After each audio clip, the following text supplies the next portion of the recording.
बिस्मिल्लाहिर्रहमानिर्रहीम। अस्सलाम वालेकुम नाज़रीन, प्रोग्राम खबर की खबर के साथ मैं हूं आपका मेज़बान डॉक्टर बुलंद इकबाल। सबसे पहले नजर डालते हैं आज की टॉप स्टोरीज पर।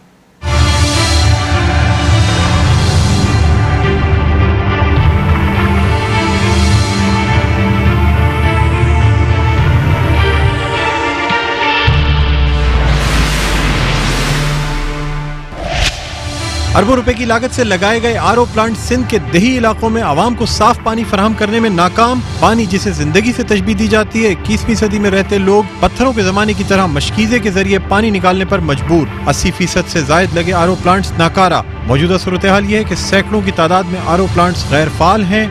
सूरत हाल यह है कि सूबाई एंटी करप्शन का महकमा तो जैसे नाबीना और समाज से महरूम है, और ये काम भी अदालत को करना पड़ा, और वाटर कमीशन ने इस मामले पर संजीदगी से तवज्जो दी। सुप्रीम कोर्ट ऑफ पाकिस्तान ने भी एक ही कंपनी को तमाम ठेके देने पर हैरत का इजहार करते हुए तफसीलात तरफ कल रखी हैं। सिंध में ग़ज़ाई क़िल्लत के बाइस बच्चों की अमवात एक मामूल। खसरा और दूसरे वबाई अमराज बासानी बच्चों की जानें निगलने लगे। आबादी के लिहाज से पाकिस्तान के दूसरे सबसे बड़े सूबे सिंध में ग़ज़ाई क़िल्लत और नाक़िस ग़िज़ा का मसला वक्त गुजरने के साथ साथ संगीन होता जा रहा है। बच्चों की अमवात मामूल का हिस्सा बन चुकी हैं, लेकिन रिवायती बेहिसी है कि टूटने का नाम नहीं ले रही। हुकूमत की इस मसले पर चश्मपोशी काबिल तशवीश। हैदराबाद में एड्स के मरीजों में खतरनाक हद तक इजाफा। एड्स कंट्रोल प्रोग्राम कारकर्दगी दिखाने में नाकाम। अगर बरवक्त इक़दामात और तदारुक न किया गया तो ये मर्ज सेहत का बड़ा और संगीन मसला बन सकता है। एड्स की बीमारी पर काबू पाने में महकमा सेहत ताहाल कोई भी कारकर्दगी न दिखा सका। शहरियों में बेचैनी और शदीद खौफ व हिरास पाया जाता है, जबकि हैदराबाद में मखसूस लेबॉरेटरियों में सहूलियात न होने और महंगा टेस्ट होने की वजह से इलाके के लोगों ने महकमा सेहत से मुतालबा किया कि जल्द अज जल्द स्क्रीनिंग टेस्ट का अमल शुरू किया जाए। इन स्टोरीज आपने देखी और यकीनन आप समझ गए होंगे कि आज के प्रोग्राम में हम बात करना चाहेंगे सिंध के देही इलाकों में जो सूरत हाल है इस वक्त, ख़ासतौर पे पानी की बात की जाए, खुराक की बात की जाए, सेहत की बात की जाए, हॉस्पिटल्स की बात की जाए, सड़कों की बात की जाए। जिस इलाके की आप जिस सहूलत का जायज़ा लेंगे आपको अंदाज़ा होगा कि ऐसा लगता है जैसे सिंध के अवाम पत्थरों के दौर में रह रहे हैं। और हैरत इस बात की है कि 11 साल इस सूबे पे हुकूमत करने वाले लोग उनके अपने इलाके ही इन तमाम सहूलियात से महरूम हैं। इस मौजू पर गुफ्तगू करने के लिए हमने आज अपने स्टूडियोज़ में दावत दी है पाकिस्तान तहरीक इंसाफ के रहनुमा हलीम आदिल शेख साहब को। अस्सलाम वालेकुम हलीम भाई, आपको खुशामदीद कहते हैं प्रोग्राम खबर की खबर में। बहुत शुक्रिया जी, बहुत नवाज डॉक्टर साहब, बहुत नवाजिश जी। नाज़रीन, आपको बताते चलिए कि हलीम आदिल शेख साहब गाहे बगाहे सिंध के देही इलाकों का दौरा भी करते हैं, मसाइल हल करने की भी कोशिश करते हैं। जो चीज़ें जो मसले ये खुद बराह रास्त देखते हैं उनको मीडिया पर भी लेके आते हैं, सोशल मीडिया पर भी लेके आते हैं। मकसद सिर्फ ये होता है कि वो आवाम जो सफ़र कर रही है, वो आवाम जो इन तमाम सहूलियात से महरूम है, शायद अरबाब इख्तियार के कानों पे कोई जूं रेंग जाए और वो उन्हें ये सहूलियात जो हैं वो मुहैया कर दें। इसी हवाले से सबसे पहले हम बात करना चाहेंगे सिंध में पानी के मसले के हवाले से, ख़ास तौर पे सिंध का जो सहराई इलाके हैं और यानी मिट्टी का इलाका, थर का इलाका, उमरकोट, थरपारकर, ये वो तमाम इलाके हैं जो पानी की सहूलियात से बिल्कुल महरूम हैं। यहाँ पे सिंध हुकूमत ने अरबों रुपए की लागत से आरओ प्लांट्स तो ज़रूर लगाए, लेकिन उनमें से कितने काम कर रहे हैं, क्या सूरत हाल है, ये हम जानना चाहेंगे हलीम आदिल शेख साहब से।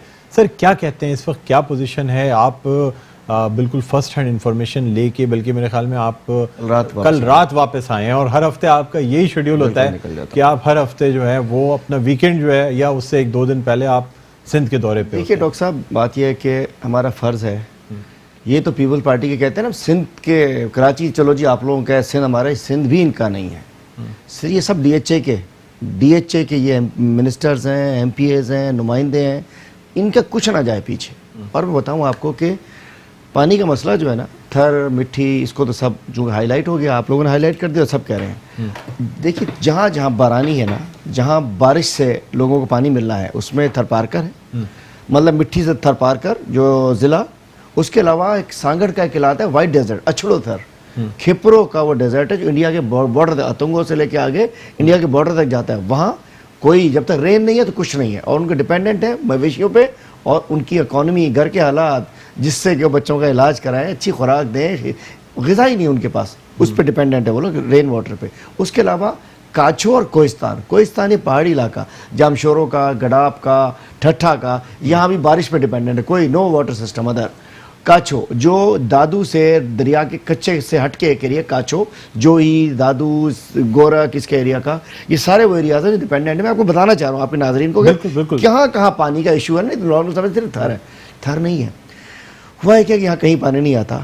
इन्होंने क्या किया, इन जालिम हुक्मरानों ने कि थरपारकर में 750 आरओ प्लांट्स का ऐलान किया और उसमें तकरीबन 7.5 अरब के 750 आरओ प्लांट्स, 7.5 अरब रुपए, 7.5 अरब के 750। और नाम क्या था कि जी थर में पानी होगा तो वो अपने जानवर भी ठीक होंगे, वो भी ठीक होंगे, उनकी इकॉनमी भी ठीक होगी। और यकीन जानिए, और वो पता है उस ठेकेदार ने, उमर जिलानी, ओजे ने मतलब जीआई, वो जो जीआईटी, सर ये किस कंपनी को ठेका दिया गया? Umar Jilani, OSS corporation, OSS के नाम से, पाक ओएसएस का ओजे के नाम से था। और वो 90% आरओ प्लांट्स बंद हैं। आज मैं असेंबली में तकरीर करके आया हूँ कि मतलब आपके अब वो क्या, चूंकि पैसा मिलना था ओजे से ना, ओएसएस से, कि वो आया किक बैक्स गया, और वो पता है वो आपको बेनामी अकाउंट में भी उसका नाम है, बेनामी भी, मतलब उसके चेक जो है जरदारी कॉर्पोरेशन में जमा हुआ है ओएसएस का, मतलब थर के बच्चों के लिए पैसा दिया और उसका चेक, कमीशन का पेमेंट पूरी हो गई, लग गए। देखें लगाए तो जाते हैं ना, लग गए, और लगने के बाद चल नहीं रहे। आज मैंने एक पिछले दिनों आपको गया था, 200 गज के फासले पे वो आरओ प्लांट लगा हुआ था, लाखों, मतलब मेरे ख्याल 70-80 लाख का, करोड़ का तो होगा। और सामने आज भी वो पत्थर के ज़माने के लोग गधों के ऊपर वो पानी निकाल रहे थे, गधों से खींच के। मतलब आरओ प्लांट उन्होंने कहा सिर्फ देखने के लिए बनाया उन्होंने। देखें लगना इसलिए ज़रूरी था, खाना पूरी तो होती है ना, मतलब 1 करोड़ खर्च करेंगे तो उसमें 50 लाख, 40 लाख, 30 लाख खर्च तो करेंगे ना, का खाना पूरी तो होनी है ना। ये सिचुएशन है। थरपारकर में आरओ प्लांट्स जो हैं सारे बंद पड़े हैं, 90% बंद पड़े हैं।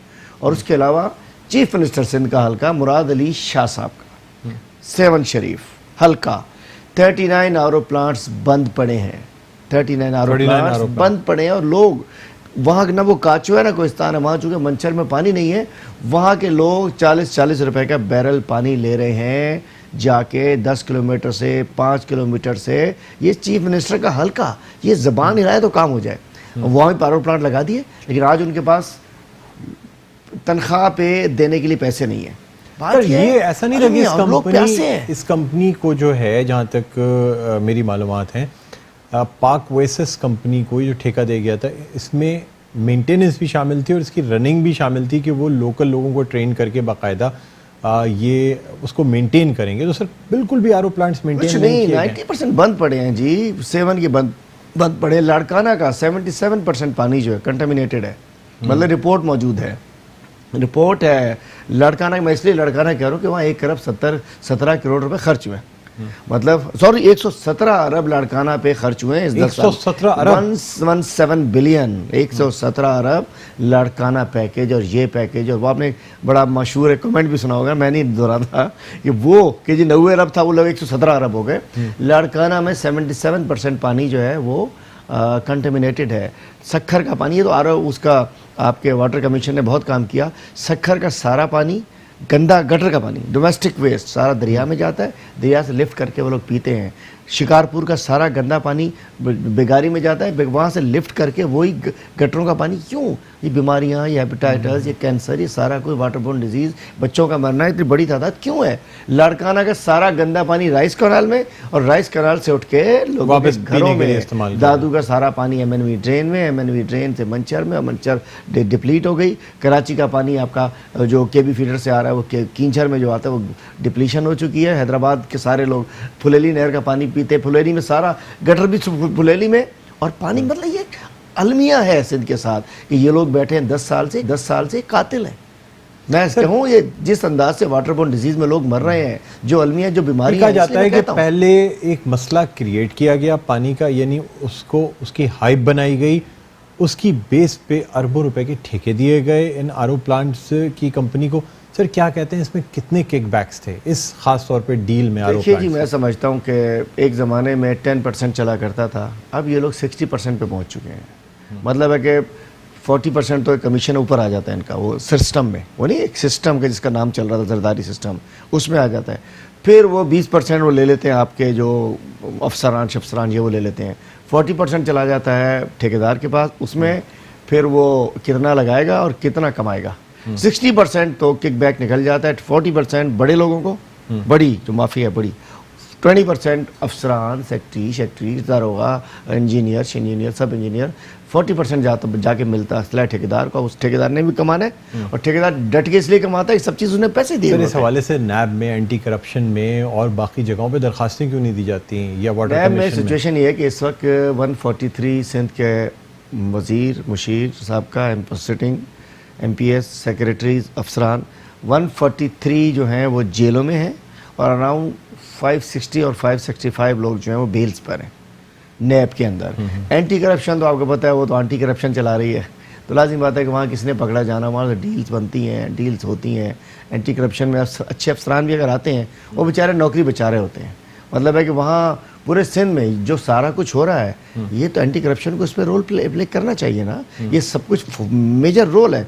अगर एंटी करप्शन डिपार्टमेंट एक्टिव हो, वहाँ के कुछ हैं लोग, वहाँ अच्छे लोग भी लग भी जाते हैं, बेचारे हाथ बंधे हुए होते हैं, क्योंकि हर जगह जो नीचे अफसर होता है, सर्किल अफसर होता है, वो तो किसी हाई बड़े का होता है।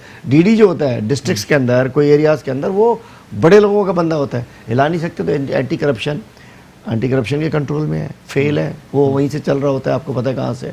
उसके अलावा कोई इदारा नहीं चल रहा। तो सिंध के अवाम हवा ये रोक नहीं सकते, पानी पीने को नहीं है, जहरीला पानी है, जहाँ जहाँ RO प्लांट्स लगाए इन्होंने किक बैक लेने के लिए। मतलब इन्होंने बिल्डिंगें बनाई इसलिए कि कमीशन आ जाए, चला ही नहीं।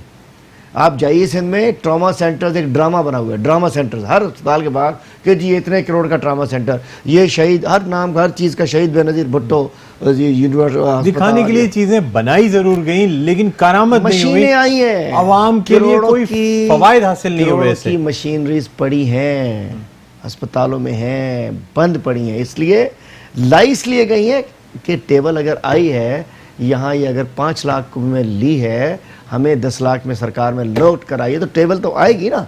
उसके बाद स्टूडियो में यूज़ करें, डंप कर दें, आपकी मर्जी है। मशीनरी आ जाती है लेकिन चलती नहीं है। लाड़काना का बताऊं आपको, मतलब पानी पे जो बताया आपको सिचुएशन है, लाड़काना में जहाँ 117 अरब खर्च हुए, वहाँ MRI मशीन सरकारी नहीं है। लाड़काना में CT स्कैन नहीं है। लाड़काना में इनको वेंटिलेटर्स नहीं है। जब आज कराची की छोटी छोटी लेबोरेटरी में ये तमाम मशीनें मौजूद हैं, टॉकिंग अबाउट सरकारी, उसमें हैरत ये होती है कि सरकारी जो इतने 117 अरब और किसी सरकारी अस्पताल नहीं है ना पूरे लाड़काना में। मैं असेंबली में बोलता हूँ, जवाब नहीं है इनके पास, असेंबली में आज भी बोल के आया हूँ। हलीम भाई आपसे भी मजीद गुफ्तगू करेंगे ना दुनिया। छोटा सा वक्फे के बाद दोबारा आपकी खिदमत में हाजिर होते हैं। कहीं ना जाइएगा, देखते रहिए प्रोग्राम खबर की खबर। डॉक्टर साहब जब बंदा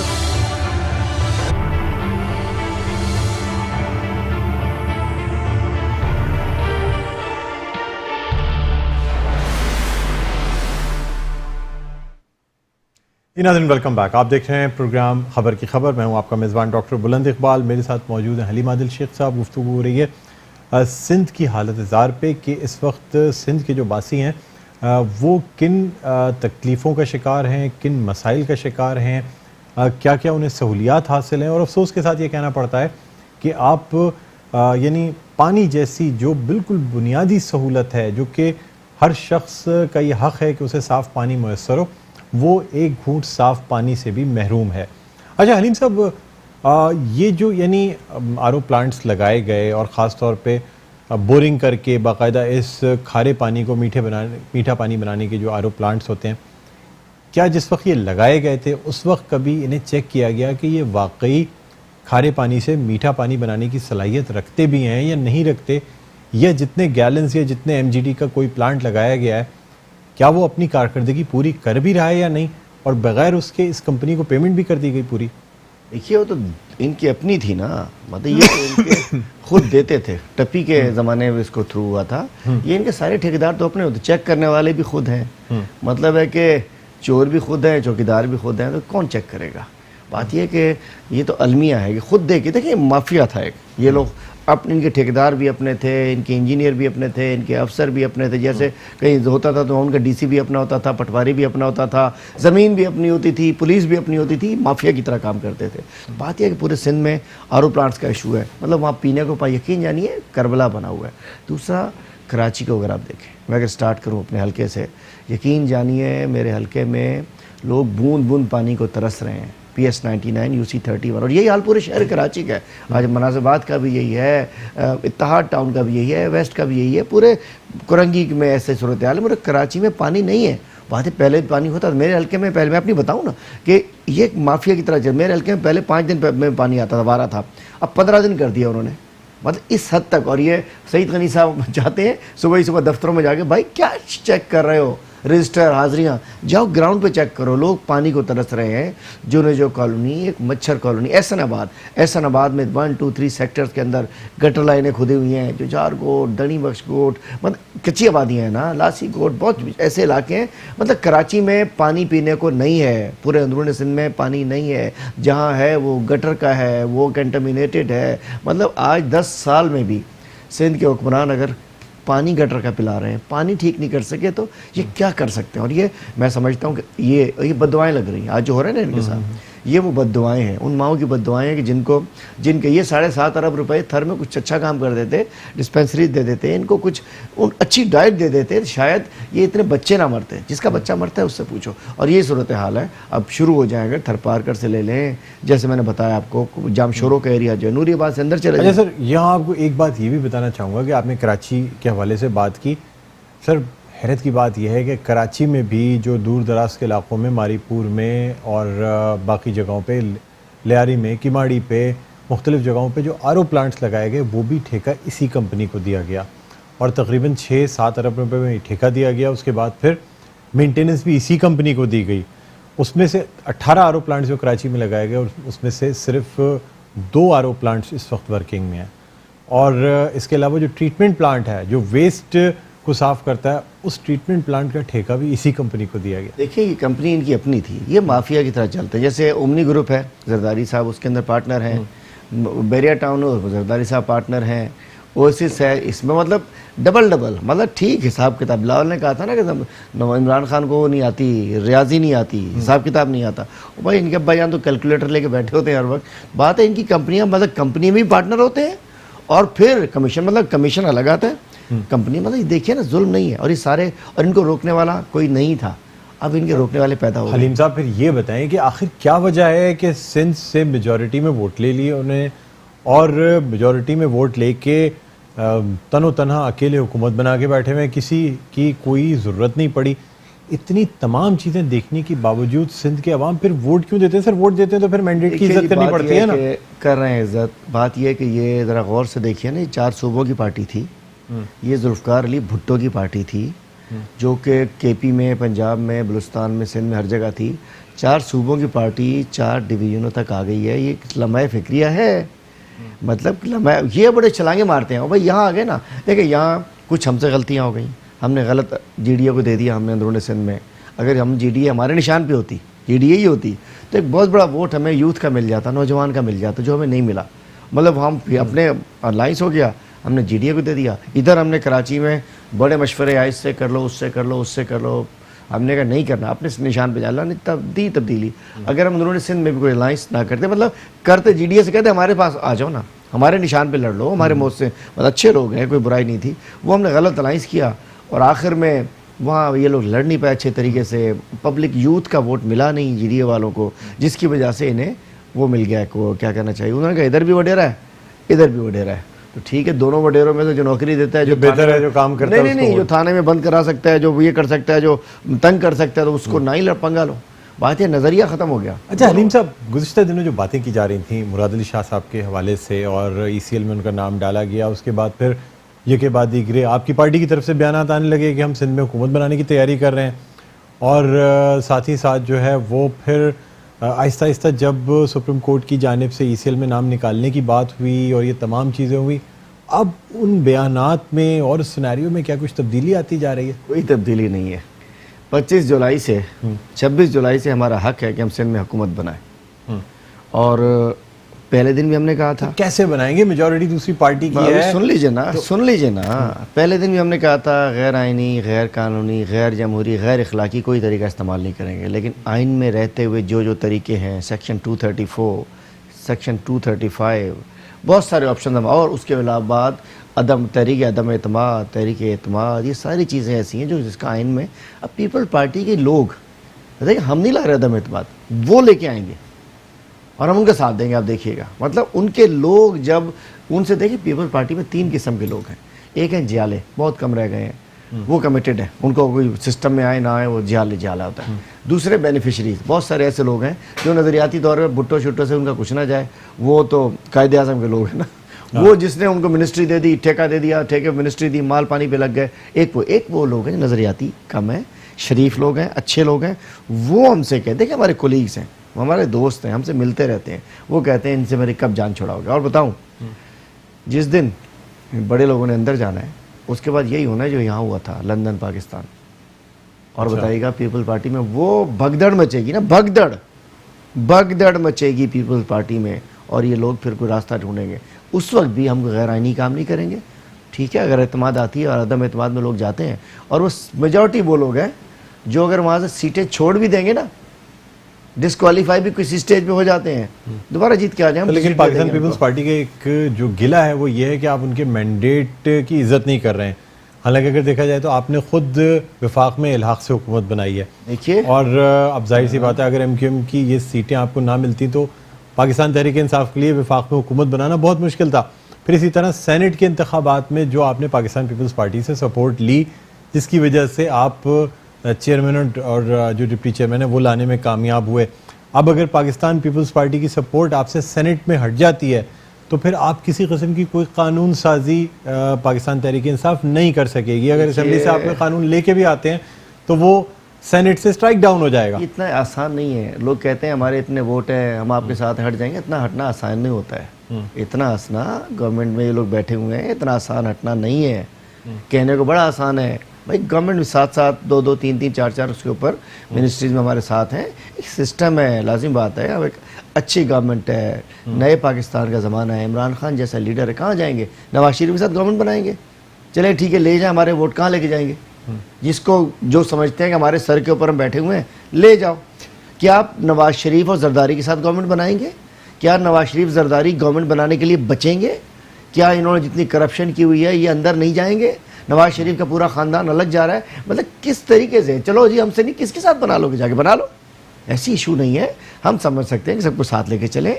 हमारा अगर कराची में भी हमने मैंडेट लिया है तो जिनको मैंडेट हमको देते, लेकिन पीपल पार्टी देखें, पीपल पार्टी पैसा आता है ऊपर से लोगों की सेहत के लिए, स्कूल के लिए, किताब के लिए, डेस्क के लिए, रोड के लिए, रास्ते के लिए, साफ पानी के लिए निकलता है। अनवर मजीद की चिमनी से, अनवर मजीद के अकाउंट से, दुबई में प्रॉपर्टी से, लंदन में होटल से, स्विट्जरलैंड में जाली अकाउंट से, मतलब पैसा। इसलिए हम कहते हैं हटना चाहिए। हम नहीं कहते हमें, मतलब सिंध में जो तबाही इन्होंने की हुई है, आज होशरुबा स्टोरियाँ आ रही हैं JIT के हवाले से। कहाँ, किसकी JIT? लाजिम सिंध का पैसा था, गरीब आवाम का पैसा था। तो लाजिम बात है, हमसे कहते हैं NFC दो, NFC खप्पे खप्पे खप्पे। भाई NFC तो खप्पे, लेकिन लोगों को पानी भी खप्पे। आपसे सवाल अभी करना चाहूँगा, जवाब ब्रेक के बाद लूँगा। देखिए, असल में बात ये की जाती है कि आपने 13 से 2018 तक आपकी पार्टी ने KPK में हुकूमत की, जबकि वफाक में आपकी हुकूमत नहीं थी, लेकिन किसी ने वहाँ हुकूमत गिराने की कोशिश नहीं की। अब वफाक में भी आपकी हुकूमत है, 3 सूबों में भी आपकी हुकूमत है, एक सूबे में जिसमें आपकी हुकूमत नहीं है वहाँ की हुकूमत गिराने की बात की जाती है। इसके जवाब लेंगे सर, एक छोटा सा वक्फा है, नाज़रीन वक्फे के बाद दोबारा आपकी खिदमत में हाजिर होते हैं। कहीं ना जाइएगा, देखते रहिए प्रोग्राम खबर की खबर।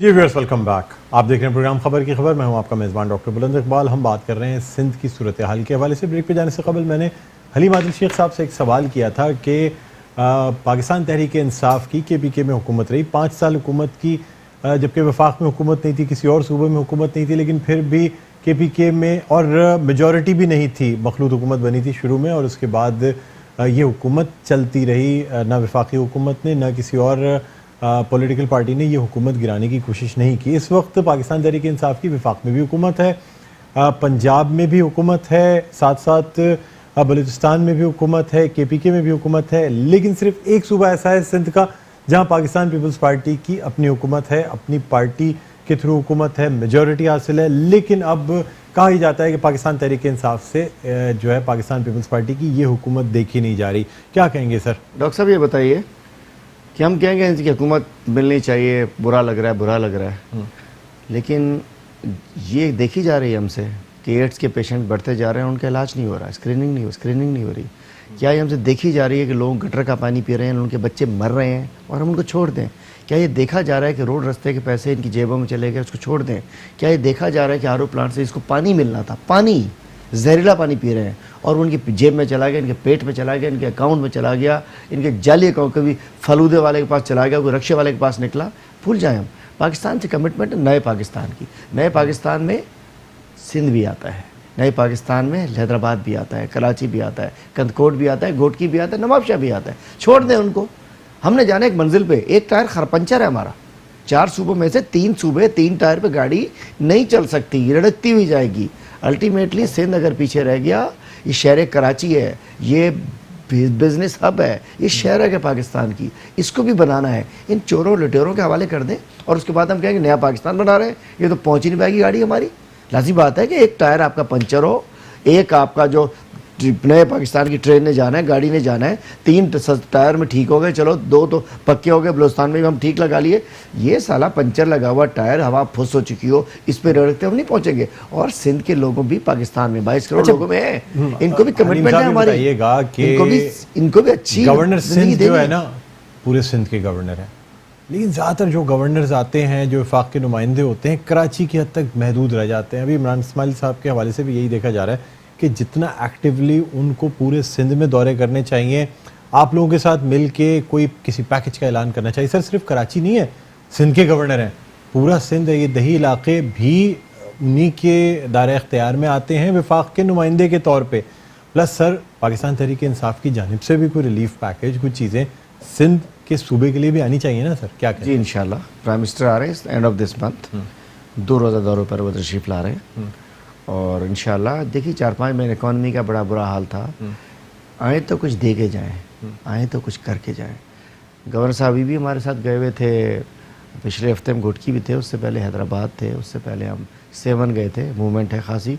और इंशाल्लाह पैकेज आएगा, कराची का पैकेज भी होगा, हैदराबाद का पैकेज भी होगा, अंदरूनी सिंध का पैकेज भी होगा। पूरे सिंध के 6 करोड़ लोग जो हैं वो हमारी तरफ देख रहे हैं। मैं तो कहता हूँ, मैं तो बड़ी बात की थी इससे, हम उस 22 करोड़ लोगों में सिंध को भी शामिल कर रहे हैं। देखिए हकीकत है ना, 172 लोग इंक्लूडिंग चीफ मिनिस्टर। जिस तरह चमकता दमकता कराची एक मुहिम लॉन्च की गई है, उस तरह कोई सिंध के लिए भी कोई मुहिम लॉन्च की जाएगी ऐसी, जिसमें पब्लिक प्राइवेट पार्टनरशिप से सुन तो लीजिए, कुछ फंड्स लगा के कुछ सिंध के लिए काम किया जाए। चमकता दमकता कराची जब से कब क्यों हो पा रहा है कि पहले चमकते दमकते लोग यहाँ आ गए हैं, अब हमारे नुमाइंदे मौजूद हैं। अब ये पहले चमकते दमकते सिंध के लिए इसको बदबूदार जो हुक्मरान बैठे हैं, जो मैं कहता हूँ करप्ट हुक्मरान बैठे हैं, जो गंदगी फैला रहे हैं, पहले उनको तो हटाएं। इंशाल्लाह फिर चमकता दमकता सिंध भी आधी चमकती दमकती उस दिन हो जाएगा। अब देखें वज़ीर आला सिंध को हम समझते थे ओ बड़ा जी ज़बरदस्त चश्मे लगा के बंदा बैठा है, बड़ा लिबरल, बड़ा प्रोफेशनल, बड़ा ये, बड़ा पढ़ा लिखा।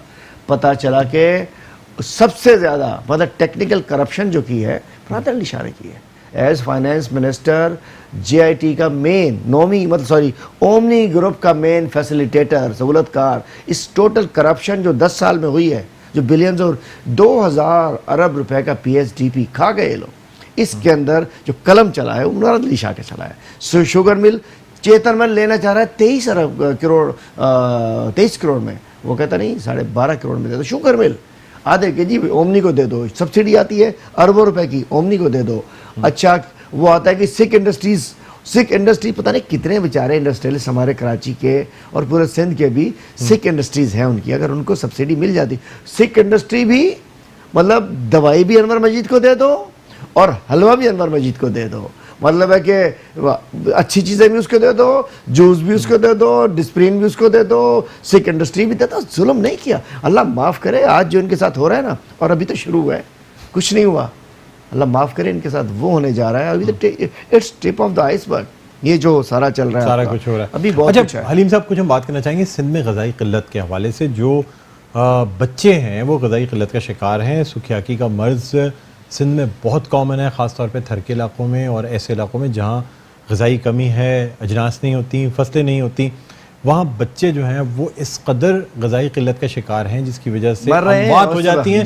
दूसरे वबाई अमराज, क्योंकि क़ुव्वत मुदाफ़ियत कम होती है ग़ज़ाई क़िल्लत की वजह से, इसलिए खसरा की वजह से, या वो तमाम बीमारियाँ जो EPI में आती हैं, हिफाजती टीकों में आती हैं, उनसे बच्चे ख़त्म हो जाते हैं। इसका मतलब यह है कि वो जो हिफाजती टीकों का जो कोर्स कराना चाहिए वो प्रोग्राम भी गैर फाल है सिंध में। सर देखिए जी, कहते हैं ना आवे का आवा ही बिगड़ा हुआ है। आप सही कह रहे हैं कि ग़िज़ाई किल्लत, जैसे मैंने बताया, जहाँ देखिए ये लोग डिपेंडेंट हैं। मैं समझाने के लिए बताऊं कि ये लोग पानी के डिपेंडेंट होते हैं, चूँकि ये जब फसल उगती है उसी फसल को बेच के ये इनकी इकोनॉमी ठीक हो, कुछ भी नहीं है इनके पास, वही फसल इनका जानवर खाता है, वो जानवर बेचते हैं, उससे इनका पैसा आता है। मतलब और कोई ना इनकी इंडस्ट्री है ना नौकरी, बाकी घरों में बेचारे मजदूरियाँ करते हैं, कुक हो गए, ड्राइवर हो गए। तो जब फसल नहीं हो रही, पानी नहीं है तो कुछ भी, और जब जेब में पैसा नहीं होगा तो बच्चा तो भूखों मरेगा, माँ उसकी कमज़ोर होगी, प्रेग्नेंट माँ कमज़ोर होगी, बच्चा जो पैदा होगा वो कमज़ोर होगा, उसके बाद मतलब उसकी जेब में पैसा नहीं होगा खिलाने के लिए। फिर जब वो बीमार होगा उसकी जेब में पैसा नहीं होगा उसका इलाज कराने के लिए। जब वो सरकारी डिस्पेंसरी में जाएगा, डिस्पेंसरी बंद होगी, वो कहेंगे मिट्टी लेके जाओ, तो मिट्टी जाने के लिए उसको 5,000 की टैक्स करनी पड़ती है। वहाँ टैक्सी इतने लेती हैं, फासले होते हैं ना 2 घंटे 3 घंटे, 3,000 से कम कोई जीप टाइप टैक्सी वो जाती नहीं है। अब वो कहता है मैं कहाँ, फिर वो वही किसी दाई के पास, किसी नाई के पास, किसी अताई के पास चला जाता है और उससे जाके उसकी दवाई ले लेता है। फिर जब बिल्कुल मरने के करीब आ जाता है, फिर वो आखिर में कोई अपनी रई सरी बकरी बेर बेच के वहाँ जाता है मिट्टी अस्पताल, उधर जाता है, तो वहाँ भी जब चीफ जस्टिस का दौरा होता है दवाई मिलती है। मिसाल ये ना कि 12 तारीख को चीफ जस्टिस भी लग जाती हैं, 12 चीजें हो जाती गए, हर चीज़ मिल रही थी। 22 को मैं गया, दवाई भी नहीं थी, एम्बुलेंस भी नहीं थी, कुछ भी नहीं था। चीफ जस्टिस साहब के जाते ही सारी चीजें वापस से ड्रामा, समेट ली मतलब जाती ये हैं। ड्रामे पे चल रहे हैं। सेहत के शोबे में दूसरा हुकूमत एक जो है सर और खास तौर पे भर्तियां भी कर रही है, जॉब्स भी अनाउंस की गई हैं, डॉक्टर्स भी अनाउंस किए गए हैं। सर आपकी पार्टी की तरफ से कोई टास्क फोर्स बनाई जा रही है कि इन चीज़ों के चेक एंड बैलेंस के लिए, इन चीज़ों को चेक करने के लिए कोई कमेटी बनाई जाए जो कि तमाम चीज़ें चेक करे कि वाकई क्या आवाम को मेरिट पे नौकरियां दी जा रही हैं? देखिए, मेरिट और पीपल पार्टी, ये मीडिया पाकिस्तान या जो अफ्रीका और अमेरिका का फ़र्क हो ही नहीं सकता। ये कहते हैं जाते जाना है, जाते चले जाना है, लेकिन बाज नहीं आना। ये चोरी से जाए, हेरा फेरी से कभी नहीं जाता। तो बात यह है कि हेल्थ का इन्होंने तबाह कर दी, हेल्थ का सिस्टम इन्होंने तबाह कर दिया है। अस्पतालों में दवाइयाँ नहीं मिल रही हैं, जाओ अच्छा हर चीज़ आसान हल है। मैं तो कहता हूँ इनकी हुकूमत को रेफ़र कर देना चाहिए। जो मरीज़ पहुँचा अपनी जान छुड़ाने के लिए रेफर, एम्बुलेंस भी नहीं है। अक्सर लोग हैदराबाद से रेफर, दादू से रेफर। लास्ट क्वेश्चन, ये जो हैदराबाद में एड्स के मरीजों में जो बिल्कुल तशवीशनाक हद तक इजाफा हो रहा है, क्या वजह है सर? इसकी स्क्रीनिंग टेस्ट नहीं है, देखिए एड्स कंट्रोल प्रोग्राम मौजूद है, तो सर क्या हो रहा है उसमें? मैं आज आपके मेट्रो टीवी पे अल्हम्दुलिल्लाह आज तक मैंने जो बात की है, मैं अपनी आंखों देखा हाल बताना चाह रहा हूँ। सिंध में एड्स की वबा एक एटम बम की तरह फूटेगी। इस वक्त पूरे सिंध में ये कहते हैं 56,000 जो है सर्वे के मुताबिक 56,000 मरीज़ हैं एग्जैक्ट, जो जिनमें पॉजिटिव समझ HIV पॉजिटिव आ चुका है वो 15,000 है, गवर्नमेंट कहती है, और 239 जो है बड पे मरने का इंतजार कर रहे हैं। लेकिन जब एक हैदराबाद 2 यूसियाँ, यूसी पारचानी और यूसी हटड़ी, जब उसमें टेस्ट कराया गया तो 45 गोठों में से 15 का टेस्ट हुआ है, 143 पॉजिटिव केसेस हैं। ये छोटे छोटे बच्चों के एड्स है। 143 positive cases in 2 unit council, only 15 villages और 2 यूनिट काउंसिल्स। मैं कहता हूँ, और हैदराबाद के कुर्बो जवाब, वजह क्या है?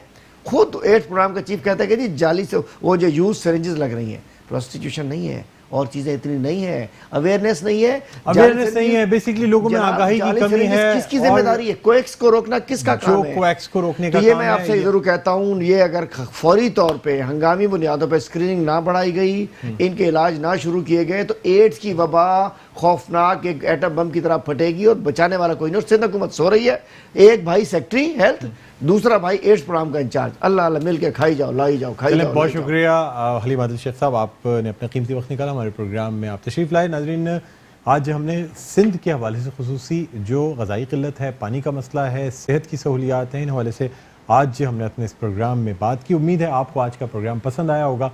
मुझे बुलंद इकबाल को इजाज़त दीजिए, अपना बहुत ख्याल रखिएगा। अल्लाह हाफ़िज़।